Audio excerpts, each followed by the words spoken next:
చేసినా ఎమ్మెల్యే గారు ఉంటారు, పిఏ ఉంటారు, అధికారులు అందరూ ఉంటారు. డైలీ సమస్య.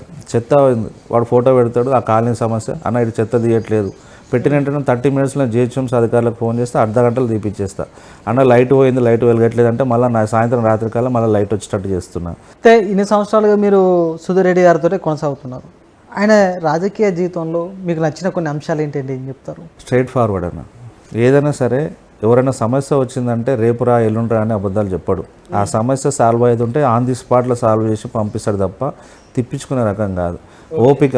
ఉదయం 4:30 నుంచి రాత్రి 8 గంటల వరకు సుధీరన్న గారు ఎంత ఓపికతోనే అంటే ఆయన ఆరోగ్యం గురించి కూడా ఆలోచించకుండా పబ్లిక్లలో 24 అవర్స్ ఏ కాలంలో ఏ సమస్య ఉంది, మళ్ళీ అది ఏ మంత్రి దగ్గర తీసుకుపోతే సాల్వ్ అవుతుంది, ఎవరి ద్వారా సాల్వ్ అవుతుంది, వెంటనే మధ్యాహ్నం దాకా కాన్స్టిట్యున్సీలో తిరిగి మళ్ళీ మధ్యాహ్నం తర్వాత సెక్రటరీలు ఉంటే ఆ డివిజన్కి సంబంధించిన సమస్యలు తీసుకుపోయి వెంటనే ఫండ్స్ తెచ్చుకొచ్చి సాల్వ్ చేసి ఆయన లోపల నాకు నచ్చేది మెయిన్ అంటే ఓపిక. చాలా ఓపిక, చాలా ఉందాతనం.